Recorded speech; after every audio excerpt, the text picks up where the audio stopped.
It's New Year's Eve, 1961. As Dr. Martin Luther King Jr. stood at the pulpit of our former namesake, the United Liberal Church, he looked out upon the faces of a congregation that had walked hand in hand through a year of immense trials with unwavering courage. Their resilience in adversity, it was a testament to their strength and their commitment. It had only been 12 days prior, when Dr. King, he was still in jail after having been arrested for leading a prayer vigil outside the City Hall in Albany, Georgia. 1991, it had been quite a year, and our church ancestors, sitting in the pews listening to Dr. King, must have felt like the world was on fire. I mean, it had only been 7 months since the Freedom Riders bus was firebombed in Anniston, Alabama, by a mob protesting the desegregation of interstate bus travel.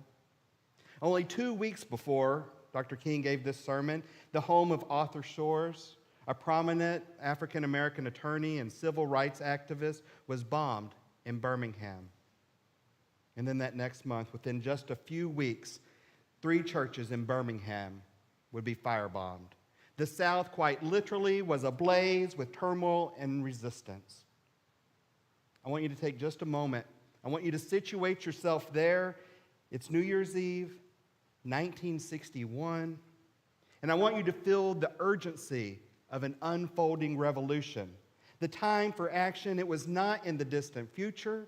It was not next week. It was now.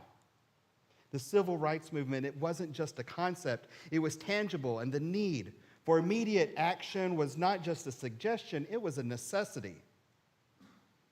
Dr. King, along with the members of the congregation, stood firmly on the front lines. Their role was not just significant, it was integral to the movement. Yet Dr. King's concern, where was it? It extended beyond those that were present. He was worried deeply about those people who were not in the room, the people who might sleep through it all. Dr. King, he knew that our presence matters, and that when we show up, that is when we make a difference. When we stand together, that is when we create change. It's not just about the individual actions, but it is about the power of our collective force to show up, to speak out, and to stand together. And friends, you are not alone in this journey. I want you to take a moment just to look at the folks in this room, the people sitting next to you. Go ahead, take a look around you. And if you're at home watching us on the live stream, know that we feel your spirit here, and we hope you know that we're with you. I'm telling you, we are a force to be reckoned with, a community that is united by our bond and our strength. Each one of us, with our individual actions, is not just a part of this collective force, but we are an integral component. Your actions matter. Amen? Amen. All right. I want to say it plain. You are not a bystander. Each and every one of you is a vital participant in this movement for justice and equality. Dr. King, he began that sermon 63 years ago by reflecting on the story of Rip Van Winkle. He was reminding the congregation of the perils of sleeping through a revolution. He recounted the profound changes that occurred in the world while Rip was sleeping.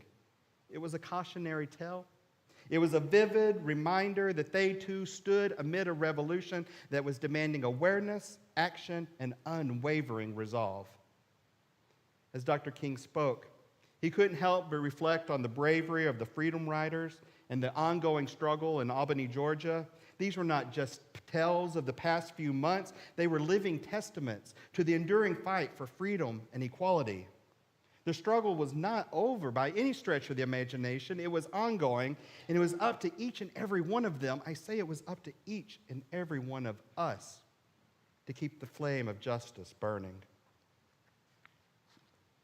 Dr. King, he called on our ancestral congregation to remain awake, vigilant, and active in making history. He urged them to show up at rallies, to speak out against injustice, and to stand together in solidarity.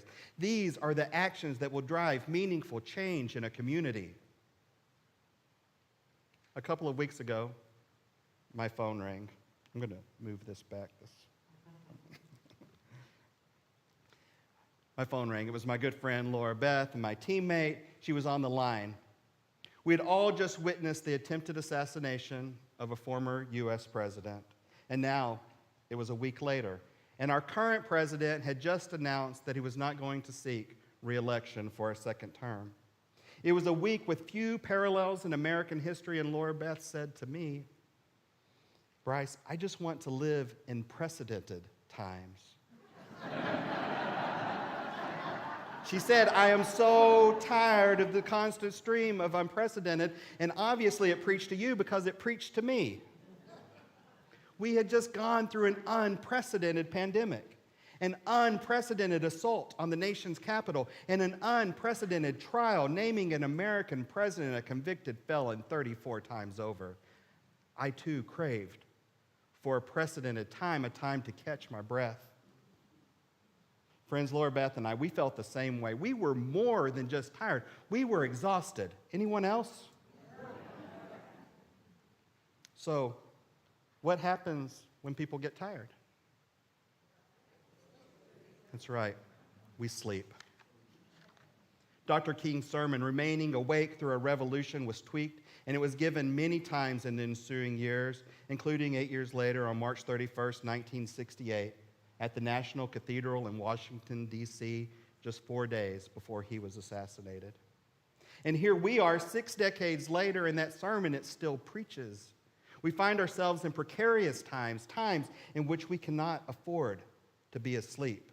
A revolution, it is happening around us, and it is happening right now. So what does this mean for us today? Well, we must remain vigilant and active, just as Dr. King urged us to be. But I'm thinking about that line, Laura Beth, from the story you read earlier. How do I make a difference? It seems like a tall order for someone so small. But beautiful things start with just one seed to start a garden. So I want you to take a moment. I want you to just picture this community as a garden, and each one of us is a gardener.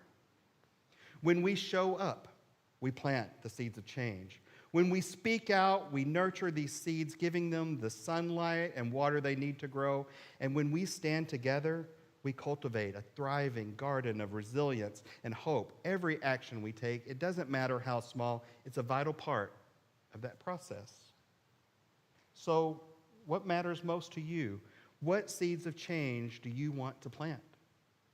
Come on, I want to hear them. Call them out. Canvassing, peace, women's rights. I'm sorry? Living wages, absolutely. Transgendered rights, I hear you, Sue. You know what?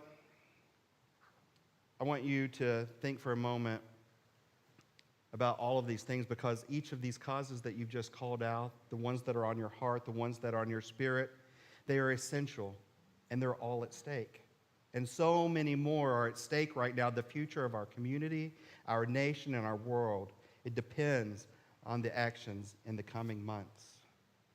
We're grappling with the surge of nationalism that's threatening to undercut our fundamental freedoms. Anti-LGBTQ plus sentiment, it bombards us, forgetting the lessons of the past. We face the re-whitewashing of history, where the diverse stories that shaped our nation are being erased. Vital services like gender affirming and abortion care are being outlawed, leaving vulnerable communities without critical support. And this encroachment, it extends beyond that. It extends into our healthcare system. It extends into our education systems. And the recent complicit Supreme Court rulings have only deepened systemic inequalities. Each one of these issues is interconnected, forming a web of oppression that affects us all. And as Unitarian Universalists, we believe in the inherent worth and dignity of every person. And our faith, it calls us to challenge these injustices wherever we encounter them. Our commitment to intersectionality means understanding how various forms of discrimination and inequality intersect and amplify each other. Climate justice is tied to social justice. It's tied to racial justice, as marginalized communities are often the most affected by environmental degradation. The fight for LGBTQ rights is linked to the broader struggle for civil rights and the right to live freely without fear. Our pursuit of accurate portrayals of history, it's essential for dismantling racism and acknowledging the true diversity of this nation's heritage. It's through this holistic approach that we understand that justice is central to our faith, and it guides us in our efforts to create a more equitable and compassionate world. These issues, they're not just abstract concepts, but urgent realities that we must confront. So what will you stand for? Will you show up to plant the seeds of truth and justice and equality? Will you speak out to nurture these causes, giving them the light and the strength that they need to flourish? Will you stand together with us, cultivating a community where every person is valued? The time for action is now. The power to shape our future, that is firmly in our hands. Just as Dr. King and the civil rights movement of the 1960s taught us, we cannot do this alone. We must unite. We must organize, train, and support one another in pursuing justice and equality. This is where our congregation, the Unitarian Universalist Congregation of Atlanta, formerly known as the United Liberal Church, plays a pivotal role. UUCA can be a hub of engagement, our center for activism, a place for training and organizing. It is here where we can learn to strategize, to take action. We can advocate for climate change, LGBTQ rights, immigration reform, women's rights, or fighting against the horrors contained in Project 2025. We can catalyze change in this community. We must show up for each other. We must speak out together, and we must stand together. Reverend Megan Lloyd Joyner, she preached last Sunday on rest and restoration. You can find it on YouTube, and it's going to be worth returning to in the weeks ahead as you start feeling exhausted. Reverend Joyner reminded us, she said, we are headed into a season that will try and test us. There will be moments of joy and delight in the weeks and months to come, and there will be stress and anxiety. She said, let us meet that stress with skill and perseverance, with the knowledge that we are never alone, even when it feels like it, and that each of us holds within us the capacity to pause,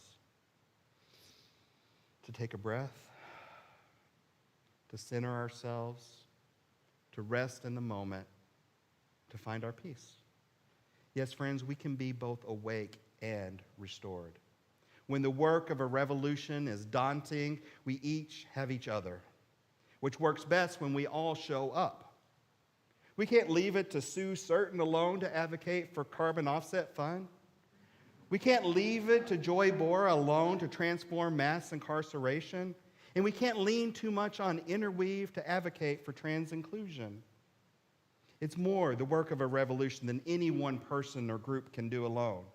Dr. King, he had a prominent voice, but his work was in building a coalition and believing in a community. Reverend Megan reminded us last Sunday, rest, like most things of value in our lives, takes a village. So let us draw on the inspiration from the countless activists and leaders who paved the way, who stood resolute with their community's support. Let us remember the words of Dr. Martin Luther King Jr., who tirelessly urged us to stay awake during the revolution.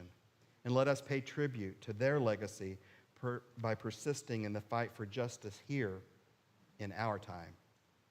We are at an inflection point. It is a rare moment in history when our decisions will determine the fate of our nation and the world for decades to come. We face a choice between moving forwards or moving backwards, between hope or hate, between division or unity. Let us remember that our strength has always lied in our unity, and together we can overcome any challenge. The power to shape our future, it's not just a possibility, it is a responsibility. Let me say that again. The power to shape the future is not just a possibility, it is a responsibility. Amen? Let us embrace this moment with the courage and commitment to continue our journey toward justice and equality.